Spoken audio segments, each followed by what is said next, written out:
राधे राधे जपा करो,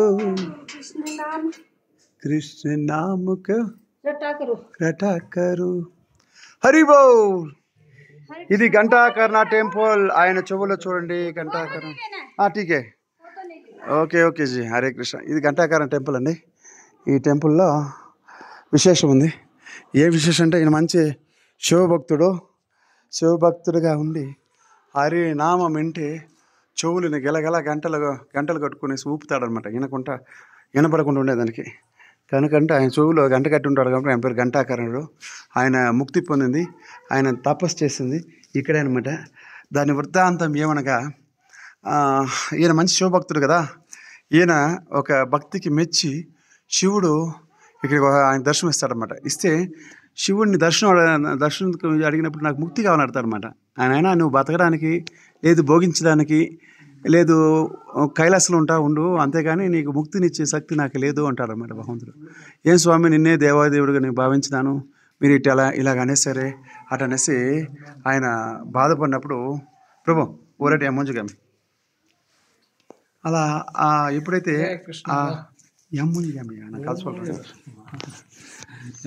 అలా ఈ యొక్క ఆయన అనేసరికి నేను దేవాదేవి దగ్గర నేను స్మరించినాను, కానీ మీరు ఇలాగ అన్నారే కదా అతను ఆయన చెప్తే అప్పుడు చెప్తారనమాట. దేవాది దేవుడని మీరు అనుకున్నారు, దేవాది దేవుడని శ్రీకృష్ణ భగవానుడు, అతని శరణ పొందాలా, నేను నీకు కావాల్సిన భోగాన్ని అన్నీ ఇస్తాను, లేదు ఇంకేదైనా వరం అడిగితే ఇస్తాను, కానీ ఆ ముక్తినిచ్చే అధికారం ఒకటి నాకు లేదు, కనుక నువ్వు కృష్ణుని శరణాగతి పొందాలా అని చెప్తారనమాట. కృష్ణుని శరణాగతి పొందంటే మళ్ళీ ఆయన కంటాక నడతారనమాట. స్వామి, ఇన్నాళ్ళు ఆయన దూషించినాను, నేను ఇప్పుడు ఏ మొక్కం పెట్టుకుని ఆయన దగ్గరికి వెళ్ళి నేను శరణ పొందను, నన్ను ఆయన దగ్గర చేర్చుకుంటారా అంటారన్నమాట. లేదనైనా శ్రీకృష్ణ భగవానుడు భక్త పారాయణుడు, భక్త వత్సలుడు కనుక నువ్వు ఎప్పుడు కానీ కృష్ణ రామని ఎప్పుడైతే నువ్వు నామస్మరణ చేస్తావో నీ అన్నీ మర్చిపోతాడు ఆయన. అసలు నువ్వు తిడుతూ ఉంటే కూడా ఆనందపడే ఒక వ్యక్తి ఉన్నాడంటే ఆయన అనమాట. నువ్వు ఆయన ఎవరు తిడితే కూడా ఆయన సంతోషంగా నవ్వుతుంటాడు, ఏదో పోనీ తిట్టుకున్నారు బిడ్డని. ఆ రకంగా దయాళుడు కనుక నువ్వు వెళ్ళి ప్రస్తుతం ఆయన వచ్చి బద్రికాశ్రమంలో శ్రీకృష్ణ భగవానుడు వచ్చిన్నాడు అనమాట. కనుక ఆయన శరణాగతి పొందినట్టే. ఎందుకు వస్తాడంటే ఈయన రుక్మిణి దేవితో బద్రికాశ్రమం వచ్చి ఉంటారు అనమాట అప్పుడు. ఎందుకంటే ఆయన ఒక తపస్సు కోసం అనమాట. ఒక సంతాన వృత్తి బాగానే జరగాలి, అంటే భగవంతుడికి సంతాన వృత్తి జరగాలి. నేను అంటే వెళ్ళగలేదు, కానీ మనం కొందరు అనుకుంటాం కదా, మనం భక్తులు అయిపోయినాము, మనకి ఏం అవసరం లేదు అటెండ్ కాదనమాట. ఎంతటి వాడైనా ఈ మానవ శరీరం తీసుకున్నాక దానికి ఉండే ధర్మాలు పాటించాలని రాముడు కృష్ణుడు వాళ్ళు శరీరం మానవ శరీరం తీసుకున్నాక అవన్నీ పాటించి చూపించారనమాట.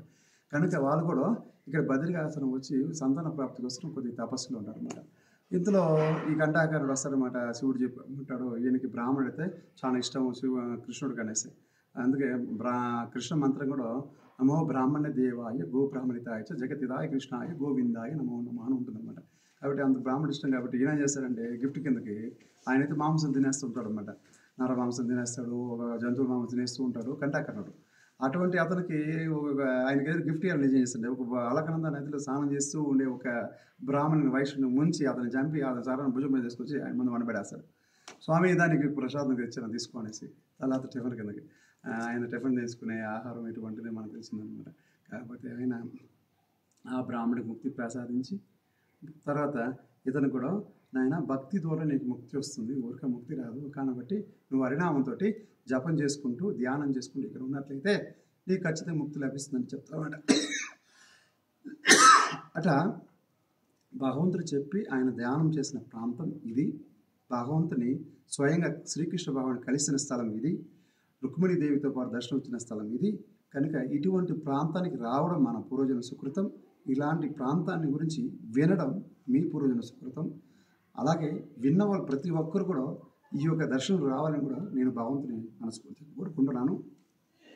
అందరూ చెప్పండి, హరే కృష్ణ హరే కృష్ణ కృష్ణ కృష్ణ హరే హరే, హరే రామ రామ రామ హరే హరే. శిల ప్రభుపాద్ కీ జై. హరి బోల్.